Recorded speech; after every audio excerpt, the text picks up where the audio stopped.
skill, and talent can be developed through hard work, good strategies, persistence, dedication, and input from others. Where focus goes, energy flows. So focus your energy on continuous learning and stop wasting time thinking about looking smart. Build resistance, build vulnerability, build courageousness, and face adversity with a smile. Become comfortable with uncomfortable. You know, the only person that you need to prove anything to is you. Imperfect action trumps perfect inaction. Stop wasting time and get on with it. Failure is part of learning, so start learning by taking action.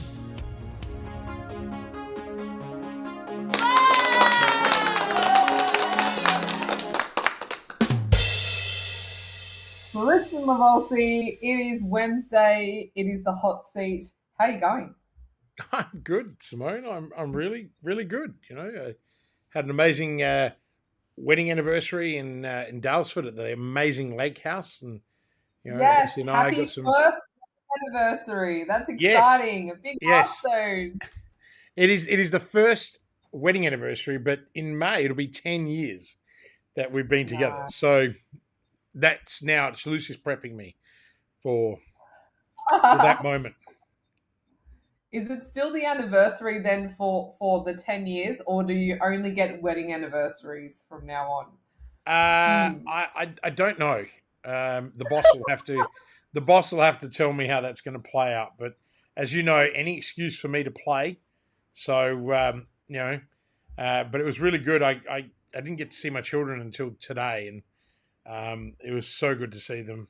The dog won't talk to me. He's pretty grumpy. Always becomes very snobbish when you go away. Yeah, Not impressed my with you. dog is gets really shitty, and lucky because I produced a pig's ear for him, and Oh. he didn't even say thank you. He literally walked off, and Lucy looked at him and was like, "Oh, he's not happy."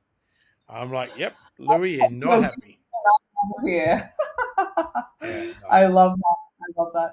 Well, to everyone who enjoyed the long weekend, it throws me off every week. It does not feel like Wednesday today. And for all of those battling through school holidays, we're halfway here in New South Wales. I know in Victoria, school went back Monday, so they are all excited to have their children back at school. But today we're talking all about recruitment and recruitment challenges specifically. So I'm excited to dive into this topic with you because I know this is something we talk about often with our clients.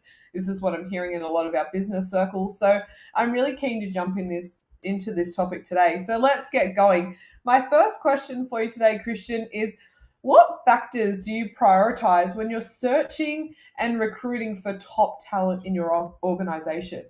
What are the important things to be looking for, to be doing? All right. Okay. So when searching for recruitment, or let's be specific. When searching for A players, right? Some of the things that you should prioritize: 100% culture fit.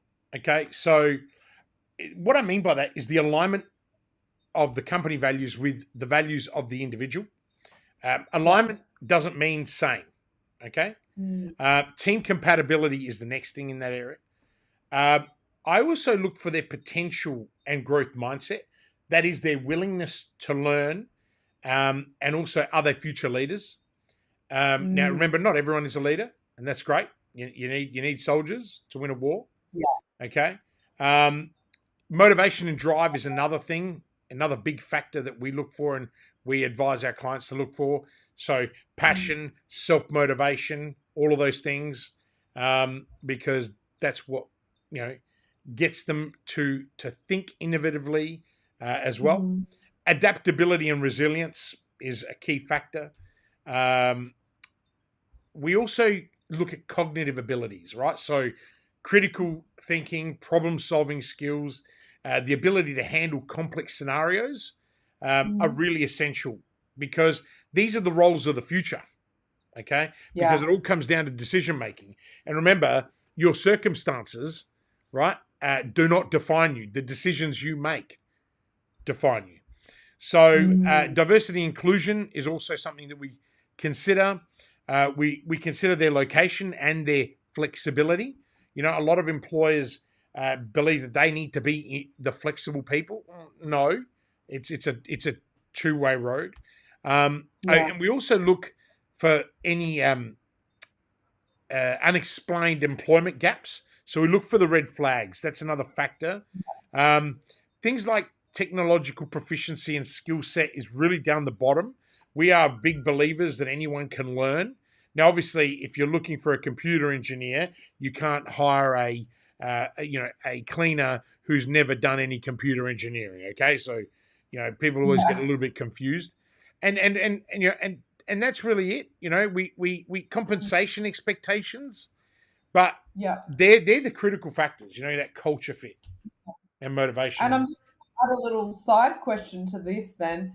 Is this what you're asking in an interview scenario, or are you giving them some sort of testing phase to analyze this, or are you doing all the work in the background, like stalking them on all their social platforms? Like, how are you actually finding out this information?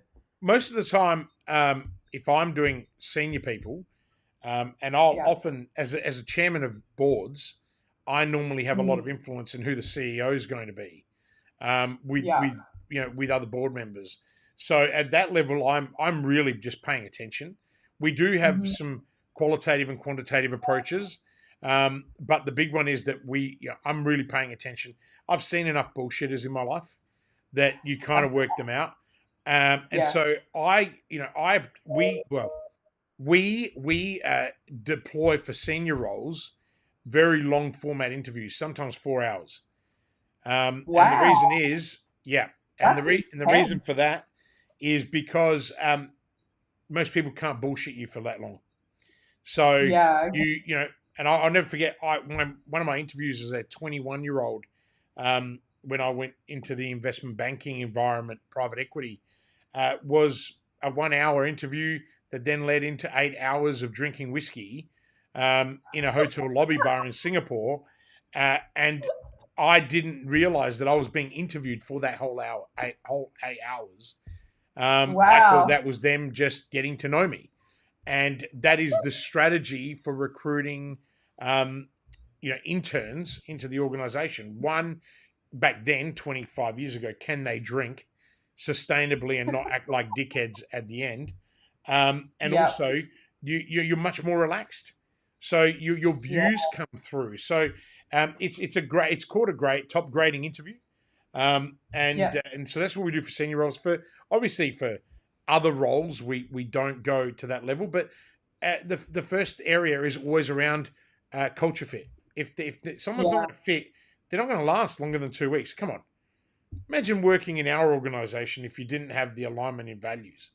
Yeah. You wouldn't last. And Yeah. early on in my career, that got really hard. It was really hard to Mm, find the right people. As you get better at finding them, right, then you inevitably get better at keeping them. So recruitment yeah. is also your retention strategy. Yeah. Oh, that's very cool. All right, let's move on to our second question. I need to stop with the little sub questions I'm asking because I keep blowing out. It's my fault that these interviews are blowing out. All right. Question two. So, how important is the employer's brand or the company's brand and reputation in attracting and retaining top talent? Do you think that people who are looking to join organizations, do they care about the brand and the reputation of the company? Do you think that's a factor for them? Look, I think some people have so much ego and vanity that they would care. And Mm, that's not really the kind of people we want to attract. But yeah. let's flip that. I actually do believe that employer brands and their reputation plays a critical role in not only attracting but also retaining talent. So I want to go Hmm. down that path, right? Yeah. And this is something we spend a lot of time with our clients doing, because you can't grow 20-30% year on year if you Mm, don't have an excellent talent pool to draw from and an yeah. excellent internal leadership pool to bring up the ladder, right? So Yeah. let's break that down into attracting talent first. And you need to be top of mind, right? If you Mm-hmm. want to attract the top talent, you need to be top of mind. You Yeah. need to have that competitive edge. What's your unique selling proposition? I mean, you know, a lot of people want to come and work with me, as you know, and I'm a Mm. limited resource. I'm one person. So we've built group coaching programs and they're going really well. But, not everyone can afford to be inside of Evolve. So we then Mm. went and built customers on demand. But all of them are at different stages. And in customers on demand, we talk a lot about attraction, right? Yeah. And we talk about developing your unique sales points. And people come to us and like, I need your marketing brain, Kristian. I know you own a marketing company. Mate, you just need to learn the fundamental basics, right? Yeah. Of consumer behavior, of marketing behavior, of the mediums at your disposal. And I don't Mhm. care which part of the your which part of your business journey you're at. 99% of business owners are not marketers, Yeah. right? They're not marketers. They're normally experts in something or passionate about something. And We learn that hard and fast when we start business, isn't it? We're yeah, like, we wanted to teach something or sell a product of some description. Now we need to be marketers and salespeople and all the rest. but here's the problem. They go out looking for the magic pill and they pay, some people start at $10, $100, and they become junkies, like freaking drug addicts. And then they start buying a $2,000 program, $5,000, and then they put everything into one bucket and they go, it's all the same. Yes, it's all the same because these people are teaching the same shit. None of them actually know the foundations, right? Yeah. I look at half of these guys that have got all these courses and they're doing superbly well. And I'm so grateful for them because they take all the people I don't want, right? And what it does, and this is what I'm talking about, attracting talent. Attracting talent, ladies and gentlemen, is not just about attracting people to work for you. It's about attracting the clients you want. And that's what Mm. we went and taught in COD. And what is some of the feedback we get all the time? I've never had to think so hard in my life. And Yeah. these are people that now, it's a 12-week course with a mastermind that people can stay into if we allow them. Yeah. As we allow them. It's okay, we'll let you pay a little fee each month to stay in the program. And those people, some people have been in there 12 months and now they're doing 22 grand, 30 grand a month revenue. Yeah. And they attribute their success to staying in that zone, in that pain, learning the fundamentals before Mhm. execution, Yeah. right? And nothing easy, right? Nothing worthwhile doing comes easy, right? And I think that's really important. So again, it's about you having that competitive edge. It's also about the quality of applicants, really filtering them through, being more specific. That will also help you if you've got a strong brand. And Mm. also, when you've got positive word of mouth, right, and an online presence, that gives you a broader reach. Okay. Now, in Yeah. terms of retaining talent, right, it's about the employee engagement. We have some clients in the media company who we don't even have to tell employees to go and engage on the social platforms. They do it willingly. They share because they're so interconnected. They are the brand. And this is the point I make. You don't build brands, your people do. Right? Yeah. It's you're the lonely nut that starts the movement, but it's your first follower that takes you to the next level. Right? And the Yeah. first follower never gets the credit. But it's Mm. the third and fourth and the fifth, and then you get momentum, and it's spectacular, right? Yeah. So this is the other thing around retention. If you've got a great brand that's built by the people for the people, guess what happens? You retain more clients, but you Yeah. also reduce your turnover in employees, which means you have a reduced impact on recruitment. Okay, Yeah. you develop what we call employee advocacy, right? And you have a Mhm. higher rate of productivity because you have corporate alignment. Like I Yeah. get really passionate about this because this is, people always say, Kristian, what do you do? This is just one of the things that I do. We Yeah. focus on people, right? Yeah. We have 4 pillars, people, strategy, execution, and cash. And cash comes last. But it Yeah. doesn't mean we don't teach cash at the beginning. Mm. And I get really inspired by this stuff, Simone. Like it's amazing what 3 days off can do to me, right? But I get inspired by this because it's about having focus. And Tony Robbins says, where focus goes, energy flows, Yeah. right? And that we've got this 10-10-100. concept Mm, running. I'm not going to share that on here. That's our secret, right? But it's yeah. something that came to me in a meditation, and that's it, bang. And we're aligning everything and everyone to it. And the results are pouring in. But why? Yeah. Because we do people, we do strategy, we do execution, and we do cash really well, right? Mm, And that's how you build market dominating, competitor crushing strategies. So again, they yes. all apply here. Um, Mm. some of Because the other recruitment things, can be a very costly exercise, right? People don't realize oh, this. It's not just the ads that you spend on and all of these kinds of things. It's your turnover of staff that could be really eating into your cash. ads. I mean, we use for our clients, we use Seek only Yeah. as a secondary mechanism to attract the right people, Mm-hmm. right? We'll go and put up billboards with a Yeah. complex formula for engineering firms to go and solve. We're only looking for one or two of the best. See, people don't understand. Marketing is a recruitment function, Yeah. right? Marketing is a recruitment function, Mm-hmm. right? You don't recruit. You market all year round to recruit. It's a Yeah. 360-degree approach. You need to Mm. have a talent pool available anytime. We use LinkedIn. We have specialized LinkedIn VAs in our outsourcing company that are Mm. trained and skilled to do this for clients, Yeah. right? Like, again, we have developed strategies that work for us and now we offer them to the world and we keep most of this shit a secret. Like, only a handful of people that are watching this now are getting to know this. And, 4 people. It's like I say to our marketing company, or you guys, you have said it. Kristian is like Yes. the hidden treasure that the world Yeah. needs to know exists. I mean, I was listening to Tim Ferriss and it blew my mind. My wife was in the car. She never listens to this stuff. And she was listening to it with me and 3 different podcasts. And she looks at me and I said, "What's the matter?" She goes, "You say exactly the same things as these people."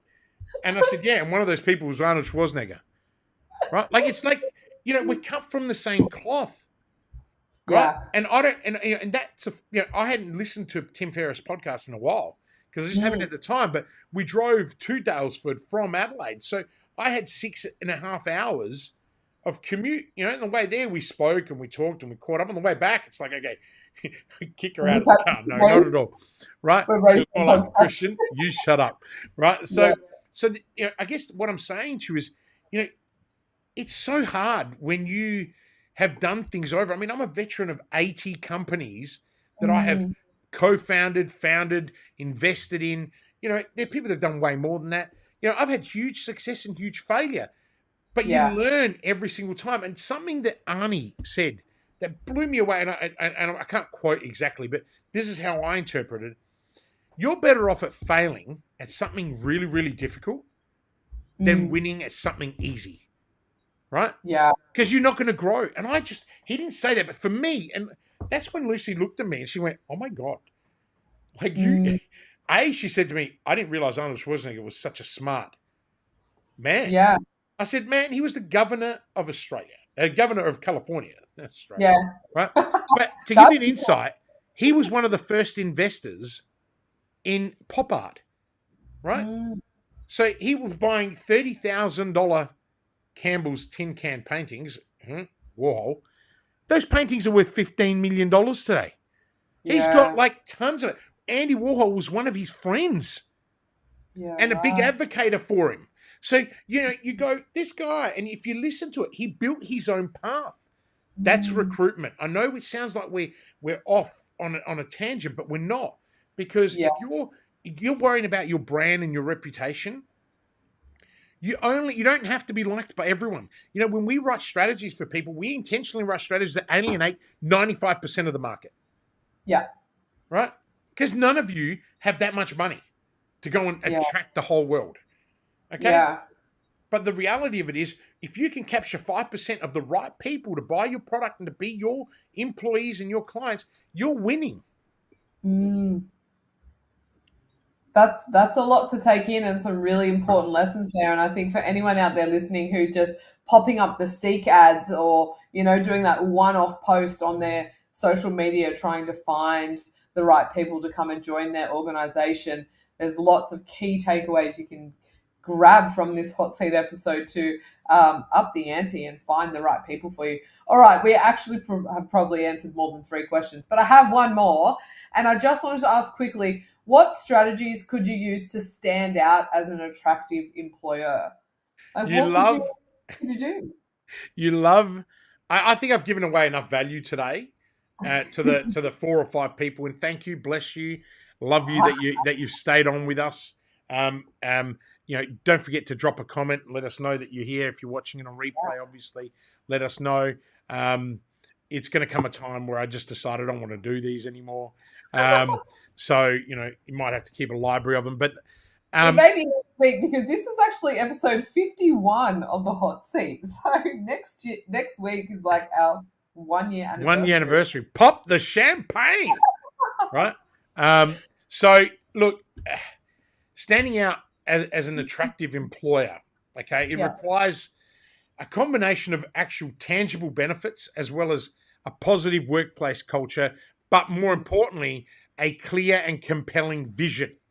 Okay. Yeah. So I always like to look at things like work-life balance, can you have flexible scheduling? What's your career development? I hinted that earlier.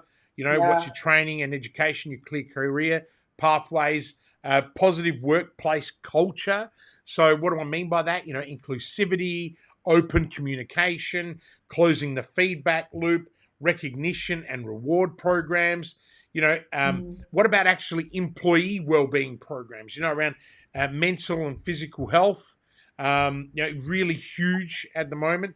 Engaging work environments, what are your facilities like? Are they, is your office a little shithole in a corner and you're trying to sit 10 people in there, right? What's it like? Is there lots of space? Put plants, put greenery in there. Ask people to contribute, be part of it, right? Yeah. What are the tools and techs? What about, strong employer branding? What's your online presence like? What's your company reputation like? The big one, empowerment and autonomy. Have you got the practices in place to empower your people and let them loose? Let them be creative. Let them be innovative. Let them feel like they're contributing at a much higher level, right? Things like employee benefits and perks, they come right down the list when the A players are looking for things. It's a given. And that's often what you see at the top, right? It's the ads about what the expectations are from the employer. This is what we want you to have, your essential criteria and then your desired criteria. And very rarely there's anything about the actual organization. It'll be, your one-liner or your bit of a company spiel at the top, but it's not painting the picture that you're talking about here. No, and I think the real big one for me is we spend so much time recruiting and then we bring them in and we go, oh, you're a really good A player, so just go for it. Onboarding, effective onboarding, deep entrenched onboarding. And I've made so many mistakes in this area and I still do. And, and now I'm like waking up to the fact, hang on a minute, I've just been really lucky that everyone just wants to stay. Right. So why? Let's go retrain everyone. Let's go re-onboard people. You invest $100,000 recruiting someone and then you expect them to hit the ground running because you sunk all this money. Spend less recruiting, look for the A players and invest a month in them learning. Yeah. Right. And then let them loose and they'll give you double the return. I've seen it. Right. Now, Simone, I actually have to go because I have a call in 1 minute. I've just realized. Thank you for your time and your insights. I love jam-packing as many hardcore facts as we can into this quick amount of time. It's not that long until you're going to be back in Sydney, and I'm super pumped for that in December. You'll be over here for our Evolve Mastermind group as well. So thank you for your time and your insights as always. Would love to hear hashtag live, hashtag replay if you're watching this. Share your insights on recruitment and your challenges. Would love to hear from you. Awesome. Thanks, Simone. And everyone, thank you very much. Working with Kristian is a game changer. Hi, I'm Adrian Lee from GrowthLink Coaching and Consulting. I started working with Kristian in August 2020 as his LinkedIn growth consultant. We worked together on his LinkedIn brand for about 12 months before becoming business partners in Growth Outsourced late 2021. Kristian is a hidden genius. He helped me break through a significant financial target by restructuring my growth consulting online business offer. I don't know of any one person who can give you so much focus, clarity, and structure to live your purpose and get shit done. He holds you accountable to your words and gives you the tough love when you need it. I love his no BS approach to business and life. Everyone needs a Kristian Livolsi in their life. Do whatever you have to.